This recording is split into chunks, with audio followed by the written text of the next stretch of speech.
アロハ、こんにちは。お盆休みに入りましたね。皆さんいかがお過ごしでしょうか。お天気の方は大丈夫でしょうか。今日はですね、リスナー様の、ひろみ様がね、帰りに香港で風さんと同じ便だったという素敵なお話をね、シェアさせていただけるということになりましたので、こちらね、私の方でシェアさせていただきます。本当にご協力いただきましてありがとうございました。文章はそのまま読ませていただきます。そしてイラストはね、ちょっと私のお嫁ちゃんにちょっと頼みながら、その時のね、ドキドキ感、空港であった、ひろみ様のね、このね、もう素晴らしい体験をこちらで、感じていただけたら幸いだと思います。よろしくお願いいたします。まず搭乗前ですね。奇跡的に確保できた香港チケットでとても幸せな時間を過ごせた。そして帰国の日、空港に到着し、お土産で増えた荷物用に持参したヘンレコ等々を持って搭乗ゲートに向かい座って待っていた。風くんグッズを身につけている人は後にも先にも私だけでした。そこへ少々チャラい感じで黄色い T シャツに黒いサングラスの日本人らしき人が私に向かって歩いてきた。風くんじゃないなと私は思った。チャラすぎる。でもずっと私をじっと凝視されていた。素直に嫌な感じだなと思った。そして年配の男性、若い高身長の2人の男性とも合流して私の後ろに座っていた。なんだか視線を感じていた。搭乗案内とともに機内へ。席に座ってトートバッグのみ上部に置く。間もなくしてそのチャラ男さんとご一行が私の反対側の通路を奥へと歩いていった。その後、あれ？横向きだけどザベスさんと似た人が歩いていった。T シャツのロゴの最後の RD の2文字が見えた。やっぱりザベスさん？ということはと思った瞬間、奇跡が起こった。ズッツさんと風くんが足早に奥へ歩いていく。やばい、どうしよう。横顔、立ち姿でズッツさんはすぐに確認できた。風くんは白い帽子をかぶっていて、端からピンクの髪色が見えている。間違いない。どうしよう、やばい。こんなことってある？って思いました。同じ空間、同じ空気。やばい。息ができない。指も体も震えが止まらない。やばい。どうしよう。今日が人生最後の日でもいいと自己中になっていた。震えと涙が止まらなかった。自分を落ち着かせるのに精一杯。落ち着けと何度も言い聞かせた。ファンが乗っていることはきっとトートバッグでバレている。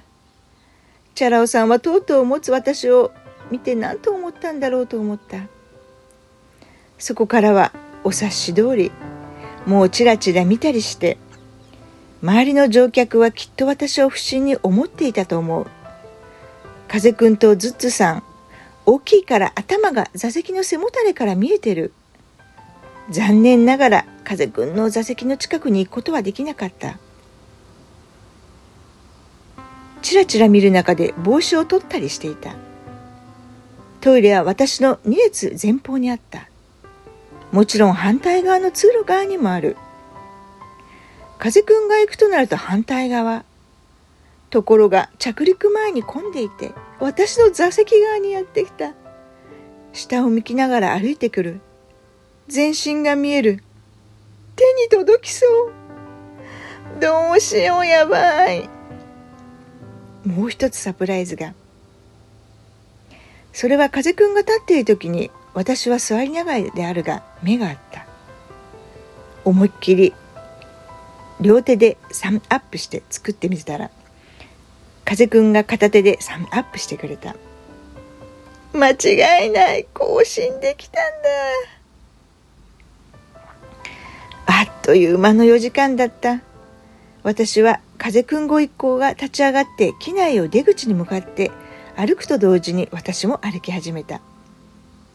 出口が違うけどターミナルのところで合流する。間もなく2人がサクサク歩いてくるのが見えた。立ち止まって待った。とにかく感謝はこれまで支えになった風くん生み出す曲や発するメッセージに対して感謝を伝えたいと思った。でも私はとっさに英語で Thank you for your great performance のみ発した。風くんとズッツさんは立ち止まっている私の前を通り過ぎたけど、英語を話す私を見ながら歩いてくれて、風くんが一言 Thank you と言ってくれた。私はその場で倒れそうだった。けど素早く彼らの後ろを歩いて税関へ歩く。風くんのぺちゃんこのこの黒いバックパックが本当に可愛かった。到着後の税関、斜め一つ前に風くんがいる。サングラスとマスクを外している。当たり前のことが信じられない。その後は2人預けた荷物はチームに任せて去っていかれた。風くんのあの大きなキーボードがあった。感動した。ただ岡山のあのスーツケースはなかった。写真や動画は一切撮りませんでした。お願いもしませんでした。お願いしたかったけどできなかったです。それでも風くんのみならず風くんチーム全員に会えた。人生で忘れることができないすごい一日となった。追記、着陸して機内から出るとき、ズッツさんが風くんに似せて同じ帽子をサングラス、マスクをしていたけれど、マジ目立ってましたよ。隠れていませんでしたということでね、長い手記をね、丁寧に書いて私の方に送ってシェアしてくださいました。そしてツイートの方にもね、このように、ご報告なさっていました。香港デイ1参戦、最高に楽しいノリノリライブを満喫、感謝でした。サプライズ、帰りの便、風とともに帰国、風くんと同じフライトだった。羽田までの4時間は震えと涙が止まらずパニック。到着した後英語で風くんはサンキュー、機内でいいねもしてくれた。こちらのツイートにもね、大変な反響があったそうです。そしてひろみ様からいただいた、コメントなんですけれども、マサさんおはようございます。日本語であまりうまく書けなくて読みづらい点が多かったと思います。アジアツアーが決まった当時はアジアに日本人が行くかどうかをオープンにして良いかどうかというような口論もありましたよね。ツイッターに上げるのも迷いましたが、ツアーに参戦かなわなかった皆様に少しでも共有できればと思いましたということでね、本当にね、そこにはね、もう動機は愛なんですよ。本当にありがとうございます。そして私の方でいくつか、質問をさせていただいて答えていただいた件がありますが、黄色いチャレ方はどなただったんですかと言って他の方に聞いたら、千葉さんだったそうです、千葉さんが一緒だったそうですね。で、香港のチケットは、どのように取られましたかという質問に対しては、先行予約ではつながらなくて翌日の一般で頑張って自分でゲットしました。ラッキーでした。香港は一番最初の売り出しでしたので風クイズはなかったです。英語のサイト自体とても分かりやすかったです。ただなかなかつながるのは難しかったですね。そしていい匂いしましたかという質問に対して、この質問結構皆さん気にされてますねということでね、全く香りはなかったそうです今はランドリーの香りでしょうかね。風くんの服装は、香港に入った時と、皆さんご存知と同じお洋服でした。本当にね、香港のライブをチケットをゲットできたこと、そしてね、無事、観戦して帰りの便で一緒だったという素敵なね体験をシェアさせていただいてありがとうございました。もう読みながらね、私も震えが止まりませんでした。もし私がこういう体験をしたらどうであろうと、ひろみ様のようにね、冷静ではいられなかったと思います。とても冷静だったと思われます。私だったら多分ね、もしかしたらも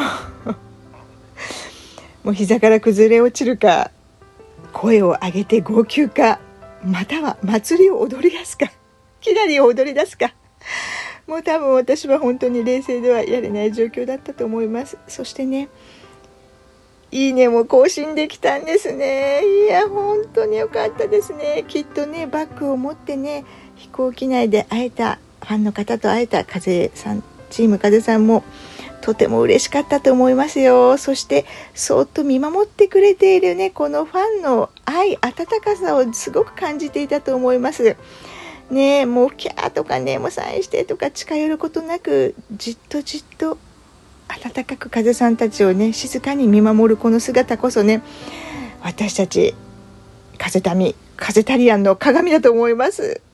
そして最後にまたお礼を言えたというところがね、本当にね、もうひろみ様の冷静かつ愛の深い行動だったと思います。私そこにも本当に感動いたしました。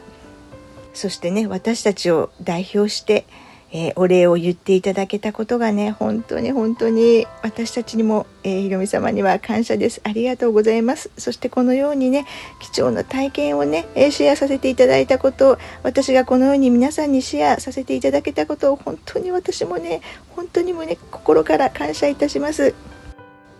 これからもね、こちらのチャンネルでは、風さんの音楽に出会って、幸せになったこと、ハッピーになったこと、愛や感動をね、皆さんと一緒にシェアしていきながらね、風さんの楽曲を聴きながらこれからも応援していきたいと思っています。どうぞこれからもよろしくお願いいたします。最後までご視聴いただきましてありがとうございました。良い夏休みをお過ごしくださいませ。